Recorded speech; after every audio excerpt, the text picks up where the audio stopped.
kita di sini bertiga sudah sampai kembali di rumah dan mau berbagi tentang pengalaman kita menjalani atau pengalaman kita dengan COVID-19. Ya. Oke, mulai dari Ibu. Oke, saya Maria Darmaningsih.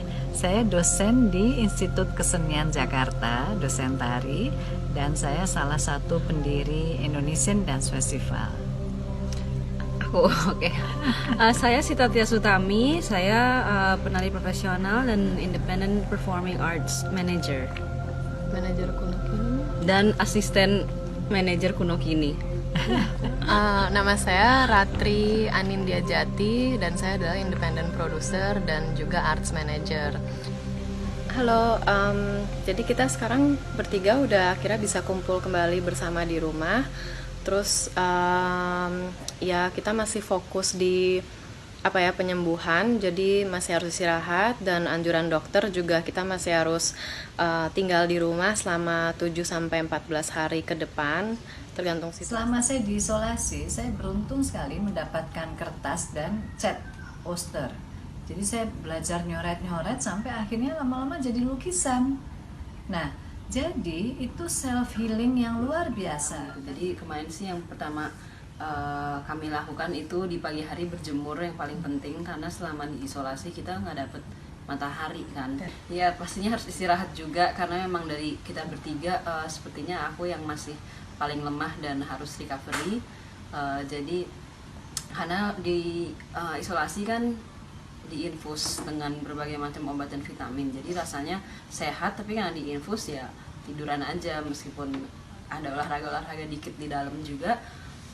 Cuman ya itu begitu keluar rumah sakit pulang ke rumah kan infus lepas, jadi sampai sini aku lemes lagi gitu, jadi memang harus banyak istirahat, banyak tidur.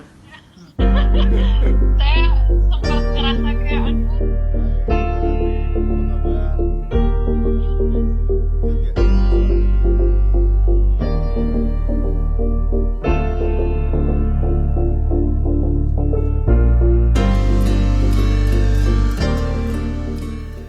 Nah, saat dinyatakan Anda positif, reaksi Mbak sendiri gimana? Apa yang ada di benak Mbak kala itu? Itu jam 2 pagi, saya dibangunin sama dokter, dinyatakan positif. Saya sih, pertama saya kayak, kenapa ya dokter jam 2 pagi gitu, alasannya supaya tidak bikin panik. Tapi kan saya juga, ya namanya juga masih tidur ya, jadi otak saya tuh belum bangun. Terus saya kayak cuman nulis report gitu, apa kejadiannya, saya kirim ke keluarga terdekat saya, terus saya tidur lagi. Karena saya ngantuk banget. Udah sih saya nggak khawatir, karena saya tahu dari awal persentase penyembuhan itu 98,9% dan kita nggak usah khawatir. Jadi saya pas tahu ya udah nggak apa-apa, positif, yang penting saya tahu, daripada hari-hari sebelumnya tuh saya nanggung gitu loh, kayak jadi ini ada apa dengan badan saya atau gimana, karena saya nggak ngerasa sakit. Jadi pas dikasih tahu saya malah ya udah lega, saya kasih tahu keluarga, saya tidur lagi. Saya juga yakin bahwa ibu sama adik saya bisa sembuh. Jadi pas ketahuan itu yang bikin kita ibaratnya naik darah tinggi itu adalah karena kita kayak loh kok dengernya dari media, terus tiba-tiba sejam kemudian rumah kita udah dikerubungi wartawan, saya nggak bisa pulang. Itu yang bikin kayak marah dan deg-degan. Tapi waktu tahu ibu sama adik saya positif, saya juga ya nggak apa-apa gitu. Saya tahu mereka bakal sembuh dan malah bagus mereka diisolasi. Yang bahaya adalah karena penyebarannya sangat cepat dan adik saya itu dia positif, tapi dia tuh umurnya umur prima, jadi dia pasti bisa sembuh dengan cepat. Sempat khawatir karena ibu saya lebih tua, tapi setelah saya bicara sama dia, hari itu aja dia udah nggak demam, udah nggak batuk, udah nggak apa-apa, dan dia senang, dia diinfus antibiotik dan vitamin, udah it's all okay gitu. Mereka juga yang bikin mereka benar-benar literally hasil darahnya agak tinggi karena stres pemberitaan di luar. Jadi akhirnya mereka matiin TV semuanya, fokus penyembuhan, yang udah gitu. Kita sih gitu aja.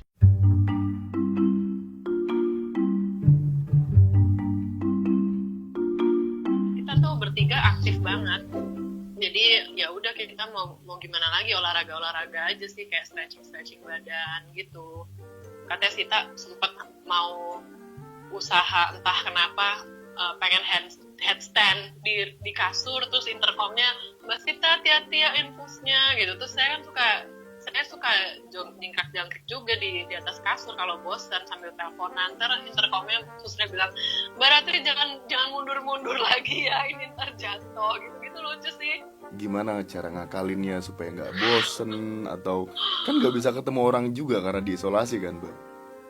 Iya, itu ya gitu. Pas ya awal-awal masuk sini, hari pertama sih saya seneng banget karena ternyata kamarnya Sita sama Ibu tuh gimana ya, ini kamar Sita, lalu ada kamar satu lagi, kamar Ibu di satu barisan, terus kamar saya di seberangnya di tengah-tengah. Jadi pas masuk kita bertiga teleponan gitu, terus kita dada-dadahan karena pintunya ada jendelanya.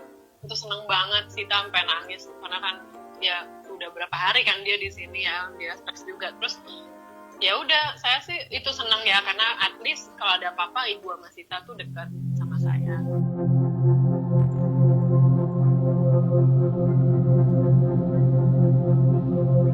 Dari kita yang masih positif COVID-19 tetap semangat dan fokus ke self healing karena ini benar-benar bisa sembuh dan bisa sehat kembali. Kita cuma harus hati-hati, jaga diri dan disiplin dan fokus kesembuhan.